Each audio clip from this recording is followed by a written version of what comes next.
bawat classic na putahing binabalik-balikan at pinipilahan nating mga Pinoy, may importanteng sangkap na nagbibigay dito ng sarap na talaga namang tumatatak sa ating panlasa. Pwede naman palang isama yung lechon kawali sa pares. Kung ano lang po talaga yung kinagisa namin, simula kila lola, napasa lang po na napasa sa amin. Kung gusto mo na mas mahabang buhay ng asawa mo, magtanim kayo ng sarili niyong pagkain at yun na ang gamot niya. At sa likod ng bawat pagkaing pinupusuan natin, matatagpuan din ang mga kwentong magmamarka sa atin at magsisilbing inspirasyon. Madalas pong naririnig ko, masarap, babalik kami. Si tita ko po, yung bago po siya mamatay, parang hinahabili na po sa amin to. Gawa ng wala po siyang anak. Ito pala ang ideal na buhay. Simple lang. Nandyan lang yung pagkain mo, pipitasin mo lang, saka iluluto. Ngayong araw, mae-experience natin ang sarap ng buhay sa mga kwento ng mga taong makikilala natin. At syempre, isi-celebrate natin ang mga ito sa paghahanda ng masasarap na pagkain. Let's go, Food Explorers!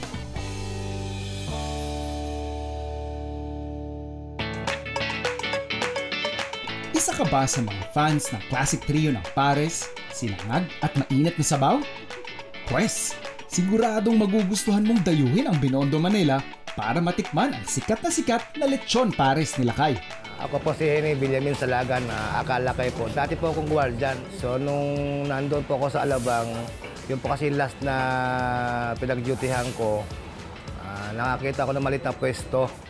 So doon pa nag-umpisa na nagnegosyo ko ng pagkain. And then po nung 2014, napagawi ako dito sa Binondo. Sa una po, pagkain talaga ang tinda ko. And then nung netry ko din po na magluto-luto ng mga mami-mami. Pagtungtong po noong 2020, yun po, nag-focus po ako ng lechon pares. Ang famous lechon pares ni Lakay, aakalain mo bang sa isang di inaasahang pagkakataon lang niya na-discover? Kasi po yung mga bata, mahihilig po sa mga pritong manok. May naiwan sa aking part ng batok ng baboy. Sinubukan kong ginawa na iprito. Tapos kumain kami magama, nilagay ko doon sa sabaw ng pares. Sabi ko, pwede naman palang isama yung lechon kawali sa pares. Yun po nag-umpisa. Matapos matuklasan ang panhalong recipe ng kanyang pares with a twist, ang lechon pares nila kay unti-unting naging crowd favorite. Sa una, medyo ayaw ng tao dahil sa putok-batok nga daw po eh. Tinangkilik lang din naman ng mga tao. Doon po nag-umpisa na padami yung mga niluluto ko. Pero ang mundo ng social media, may ibang plano pa pala para mas mapansin ng lahat ang putahe niyang hit na hit. Kasi meron pong food vlogger na nag-vlog sa akin, yung Team Canlas. Hindi ko akalain na sila pala ang makakatulong sa akin na dumami yung mga parokyano ko. And then po napanood po ng ibang mga food vlogger, dumami yung mga food vlogger na pumunta sa akin. Pinakamaraming tao sa akin, 11 o'clock po ng umaga, pataas na po yun. Madalas pong naririnig ko, masarap, babalik kami. So next time na magawi ka sa bandang Binondo, pati mo subukan itong sikat na lechon pares ni Lakay. Malaki ang kinalaman ng timpla ng sarsa sa distinct na lasa ng Pinoy favorite dish na pares. At kung si Lakay nagamit ito para mas mapasarap pa ang kanilang pagkain ng lechon kawali, ako naman naisipang gamitin ang sauce ng pares para gumawa ng isang panalong noodle dish. Comfort food talaga, marami tayo yan. Sa iba't ibang sulok ng Pilipinas, pumili ka. Pero pupusta ako, isa dyan sa mga paborito ng lahat, pares. Yan yung mga hindi pwedeng mawala. So gagawa lang tayo ng sarili nating version, and this time, parang pareho lang din halos yung serving na gagawin natin. It's either kasi yan, sinaserve with sinangag or with noodles. So parang gagawin lang natin siyang isang bowl. Sinabi kasi nating pares, para sa akin, pinaka-importante dito is the braising technique. So ibig sabihin, meron tayo ditong konting oil.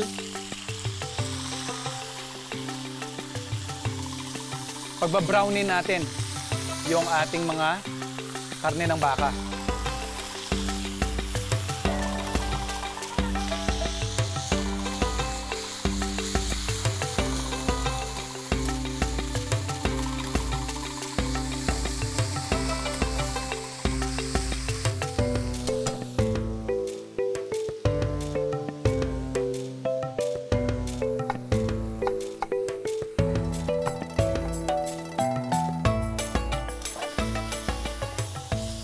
syempre, sa dami na ng mga nagva-viral na recipes dyan, yung mga dinadayo ng mga content creators, sa akin lang, pag ako gumagawa ng pares sa bahay, I make sure na dumadaan sa gantong proseso. Kasi para sa akin, mas malalim yung nagiging lasa ng ating pares. So after natin ma-sear, ma-brown yung ating karne, lalagay ko na yung ating luya. So for me, mas malalaki yung nilagay natin kasi eventually, bago ko siya i-serve, gusto ko tatanggalin ko muna.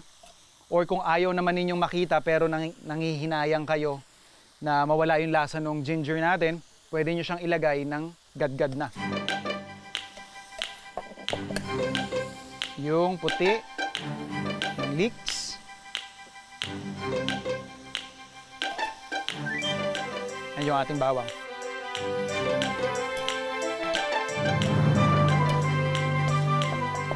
And dito nagkakaroon ng diferensya actually, yung iba't ibang versions ng pares. Yung iba, hindi naglalagay ng star anise. Pero sa akin, I think isa ito sa mga signature flavors ng paborito nating pares. Lagyan lang natin ng stock.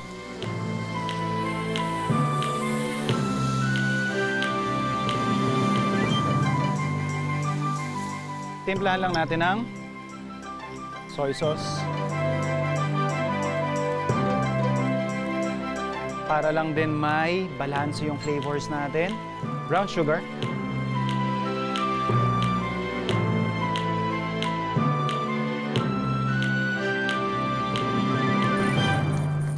So lagyan lang din natin ng paminta. And yun nga, lulutuin natin to hanggang lumambot yung karne, more or less, mga at least 4 hours. Pero syempre, what I would suggest is, para makasave kayo ng time, syempre ng gastusin din sa gas, gumamit tayo ng pressure cooker. Sa pressure cooker siguro mga at least an hour lang ito to 1 hour and a half.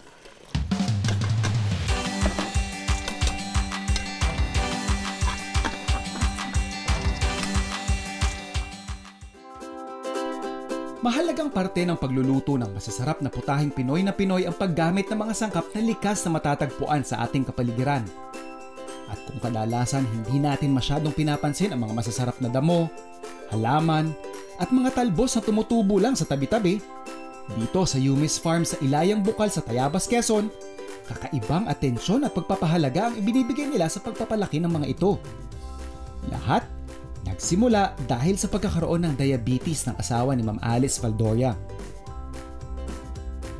Nagsimula ang Yumis Farm po ng 2015. Nagkataon lang po na... 2015? Yes, na-diagnose ang asawa ko ng diabetes. Okay. Ayun, kaya sabi ng doktor niya, ay may dalawang option ka naman, ma'am, para ma-normalize yung kanyang blood sugar. Ang una, yung ginagawa ng marami. Gamot. Maintenance. Synthetic na gamot. Kaya lang hindi ko nagagaranti after 10 years kung walang internal organ na nasira. Sabi ko, ano po yung second option? Meron ba kayong linang? Eh, nung time na yun, parang isang taon kami pumupunta po dito kasi ang layo nito dun sa Pero ito, sa matagal city. niyo na po matagal itong na property. Opo. Matagal na itong property namin. Tapos sabi niya, kung gusto mo na mas mahabang buhay ng asawa mo, magtanim kayo ng sarili niyong pagkain at yun na ang gamot niya. Change of lifestyle. Change of lifestyle. At yun yung ginawa namin. Wala kami sa hinagap na magiging ganito to. Ang nakakatuwa, nakaka-addict palang magtanim. Ay, totoo. Ito talaga yung naging gamot na niya plus pagkain na namin din. Yes, totoo. Tsaka ito na ngayon, hindi lang siya basta parang personal project lang. Lumawak na. Yes po. Dito masayang ipinagmalaki sa amin ni Ma'am Alice ang mga tanim niya na kadalas ay di pinapansin ng karamihan. Pero ay napapakinabangan at makakain pala. Ito yung bagong tanim lang namin at inilipat. Ano yan, ma'am? Isang klase siya ng coriander, yung Vietnamese coriander. Yes. Na mabilis siyang dumami. Tapos dito, meron kaming yung variety po ninyo ng alugbati ay? dalawa, sir. Yung green tsaka at saka yung yung violet. At saka ito, ma'am, isa pa to, hindi alam ng karamihan. Sapsapon. So ito yung sapsapon. Pag tinikman nga, sir, yung pinapatikman ko din yung dahon sa mga guests. Iba rin yung kanyang lasa, di ba? May kakaiba din siyang, di ba? Unang pagpasok sa bibig, parang sa akin parang una ko natandaan is parang apple mango. Pag may nakita po kayong gantong damo pakalat-kalat dyan sa mga kadalasan to, ma'am, sa tabing kalye lang. Opo, kahit saan makikita nyo yan. Ito, mapapansin ninyo yung bulaklak niya. So yan po yung sapsapon. Pakita ko sa iyo ang garlic vines. Ito ang aming bawang nung panahon ng pandemic. Kanin na lang ang kulang at may adobo ka na. Anong tawag niyo dito, ma'am? Garlic vines. Garlic vine. Pero ba't Yes. niyo po siya tinatawag na adobo? Ay, amoy adobo, chef. Ito, Tingnan mo, ito. try mo. Ito mismong dahon. Itong dahon. Yes, chef. Kaya yung mga bata, tuwan-tuwa pag naaamoy ito eh. Wala siyang amoy. Pero kapag sinaktan mo, Yes, kailangan mo oo siyang nga, saktan muna. Oh, At may bawang nga. pira-pirasohin bago mo maamoy yung kanyang...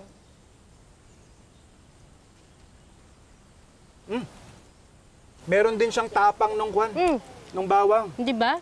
Lasang bawang. Kaya ito yung bawang namin nung panahon ng pandemic. Di ba parang pag kumain ka ng bawang na hilaw, yung parang matapang, nakakapaso yung kanya. Ganon din siya. Di ba? Oo nga, no? Gamitin natin to. First time lang namin makakagamit ng gantong ingredient eh. So, ayan, no? Halamang tinatawag nilang adobo dahil sa mala-adobong lasa nito? Pwede! Kailangan masubukan natin ang lasa ng garlic vine sa isang very Pinoy na ulam. Siyempre, may dadagdag na naman tayo dun sa listahan natin ng mga ingredients na hindi tayo masyadong familiar at sila mismo yung nakadiscover dito kung paano nila na pinaka-the best magagamit. Sabi nga ni Ma'am Alice, adobo yung tawag nila doon sa garlic vine na nandun sa kanilang parang pang-welcome sa Arco. So, what a better dish to sample that? Di gagawa tayo ng adobo. So, nakata natin yung ating pork belly into serving portions. Lalagay ko lang sa tuyong pan. So, ayan nating lumabas yung sarili niyang mantika by adding water. Tapos hayaan nating mag-reduce yan and then makikita ninyo unti-unting lalabas yung sarili niyang mantika, mas malalim na flavor, and doon natin siya umpisahang lagyan ng iba pa nating panggisa. So ito, nag-reduce na yung nilagay nating stock kanina. Kung mapapansin ninyo, yung ilalim niyan, yan. Hindi pa yan yung mantika talaga, pero ito nga yung hinahabol natin. Kung makikita ninyo yung mga brown sa gilid na yan, yan yung paulit-ulit natin at saka lagi nating sinasabi na fonds. Yan yung parang magpo-promote yung tinatawag nating lalim ng flavors. So para makuha natin yan, para ma-extract natin yung binuo nating fonds na yan, what we'll do is we will deglaze it. Pwede kayo mag-deglaze ng any liquid, stock, tubig. And since gagamit din naman tayo ng vinegar yung ating ipang deglaze. And pag sinabi nga nating adobo, kailangan may acid yan. Kailangan meron tayong, well, protein. Pwede rin naman gamitin parang pinakasarsa ng gulay, yung adobo sauce. Pero isa sa pinaka-critical na component nga nito is yung ating bawang. But since may inintroduce sila sa atin, imbis na gagamit tayo ng bawang, yung garlic vine na lang yung gagamitin natin.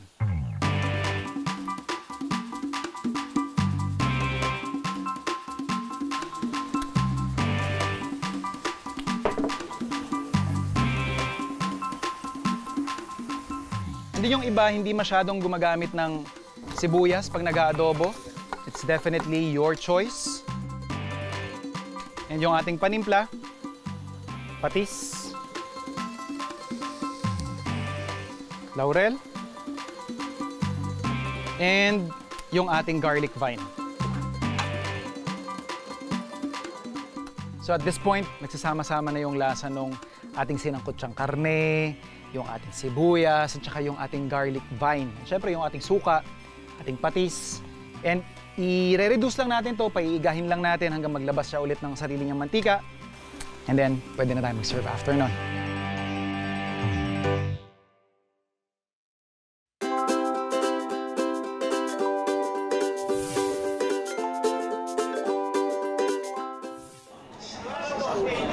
Kasama rin sa listahan ng mga Pinoy all-time favorites ang pansit palabok. At kung trip mong matikman ng isa sa mga pinaka-pinipilahan at talaga namang binabalik-balik ang palabok sa Metro Manila ngayon, matatagpon mo yan sa Lutong Maynila dito sa Quinta Market sa Quiapo. Yan ang palabok ng Jolly Dadas Eatery na nagsiserve na ng napakasarap na meriendang Pinoy since 1940. Ako po si Rahel Kamantige Yabut. Ako po yung pamangkin ni Tita Dada. Si Tita Dada po siya, parang dinuktong na namin yung Jolly. Dapat Jolly siya kasi pag nakita niyo po kasi yan kung naabutan, masayahin po talaga. Bakit nga naman hindi pipilahan ng mga suki? Sa mga Ricardos pa lang siguradong mabubusog ka na. Kaya sulit na sulit talaga. Si tita ko po, yung bago po siya mamatay, parang hinahabili na po sa amin to. Gawa ng wala po siyang anak. Tapos parang sayang naman nga po hindi makakontinue. Bukod sa secret recipe ng kanilang palabok, kasama rin sa minana ni Ma'am Raquel ang di mabilang ng mga customers na talaga namang dinudumog ang pwesto nila araw-araw. Dati po 4 AM po ay sinasarado po namin tapos magpre-prepare. Ngayon po kailangan po continuous. Hindi na po siya sinasara. Bali, nagkaroon po kami ng night shift. Bali sa night shift po namin, doon po pinaka niluluto yung mga ingredients. Para sa pagdating po ng umaga, prepare na lang po. At kahit pa medyo naging matumal ang benta nung nagpandemya, unti-unting nagbalikan ang kanilang mga parokyano sa tulong na rin ng pagbisita ng mga food vloggers na nakatulong para mag-trending sila. Pinasa po sa amin na nagmula kami sa pandemic tapos hindi namin alam paano mag-start kasi pinaka-leader talaga namin si Tita. Bali, yun po, nag-umpisa sa isa, dalawa, hanggang sa sunod-sunod na po silang mga vlogger. At ang sikreto ng kanilang masarap na palabok, ang signature sauce nito na talaga namang patok na patok. Ito ang inspirasyon sa likod ng susunod na dish na iluluto natin gamit ang mga sangkap na nakuha natin sa mga taniman ng Yumis Farm dito sa Tayabas, Quezon.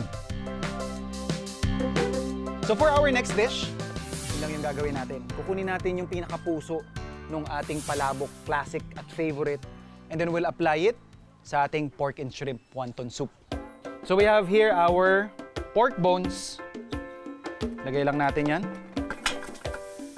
Lagyan naman natin ng stock or tubig. And also, ito, napaka-importante rin, yung pinagtanggalan ng ulo at saka yung shell ng hipon. Hindi pwedeng itatapon yan. Pwede nating ilagay yan doon sa ating stock na magiging base ng pinakalasa niya. So, lagyan lang din natin ito ng luya. Ito, optional lang din. Pwede tayong maglagay ng cooking wine. And make sure na kapag hinahalo ninyo, kung pwede ninyong pisitin or piratin yung mga ulo ng hipon, mas maganda. Another characteristic, na pag nakita mong ganito yung kulay niya, most likely alam mong palabok ito dahil dun sa kulay ng sarsa. So maglalagay lang tayo ng annatto powder. At hahayaan lang natin tong kumulo, siguro at least 30 minutes para magsama-sama yung flavors ng lahat ng nilagay natin.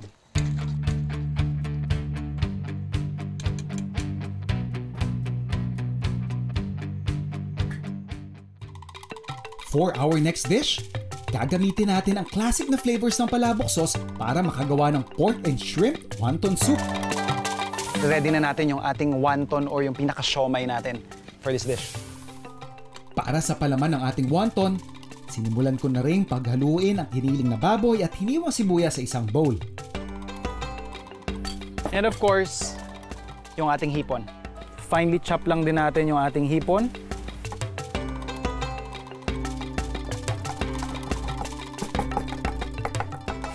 Halo natin dun sa ating mixture.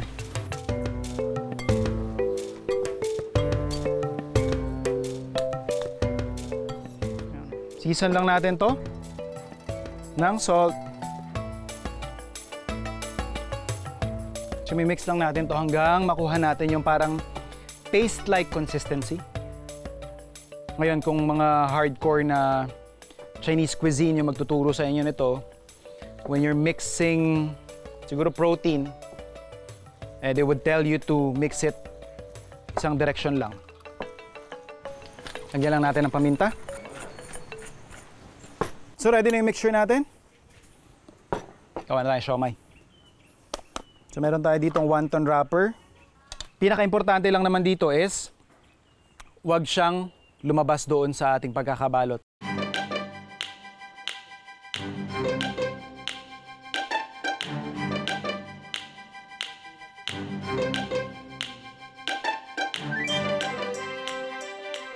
So okay na tayo doon sa ating siomai or wonton. Yung stock natin poging-pogi na rin. Tinatawag niya tayo. Ngayon, lilipat lang natin yan.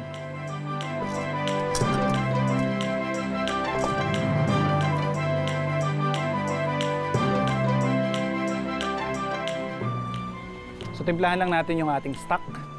Dagdagan lang natin ng konti pang patis. And sesame oil. And typically, you'd want to have your sauce thicken by using slurry.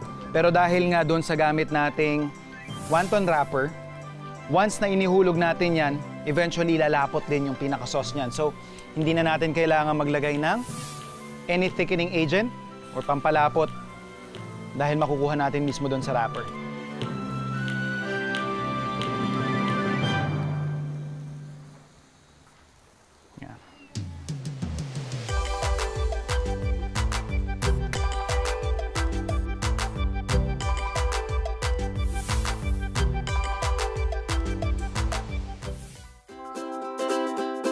Halos kumpleto na ang mga panhalong dishes na hinanda ko para sa mga kaibigan natin dito sa Yumi's Farm.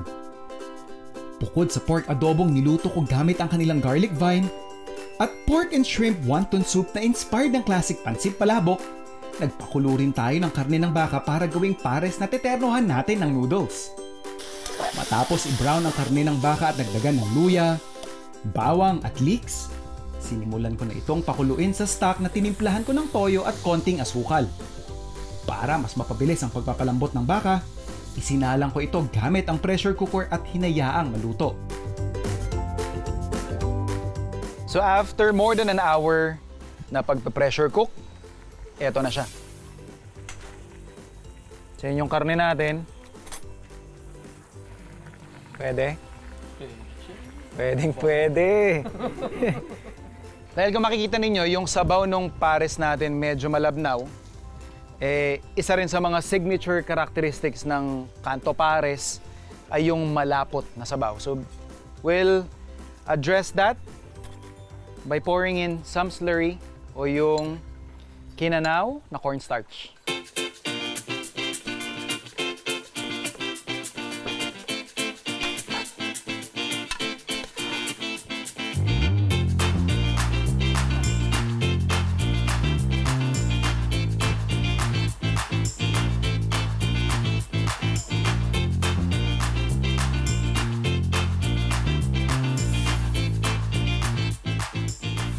Walang duda, napakasarap talaga ng pagkaing Pinoy. At hindi lang yan dahil sa mga likas na panlasang maaari nating magamit sa paligid, gaya ng mga nakilala nating tanim sa Yumi's Farm. Nandyan din ang mga kwentong kinakabit natin sa bawat masarap na pagkaing ating niluluto. Maaaring naghahanda tayo para sa isang mahal sa buhay na nangangailangan ng ating pag-aalaga, tulad ni Ma'am Alice. O kaya naman ay gumagawa at tumutuklas tayo ng panibagong diskarte para may maihaing kakaiba sa ating mga anak tulad ni Lakay. At para sa kaso ni Ma'am Raquel, ginagamit niya ito para manatiling buhay ang negosyong minana niya pa sa kanyang tita Dada. Ano man ang dahilan, nagluluto tayo mula sa puso. At yan ang lalong nagpapasarap sa bawat putahing pinupusuan.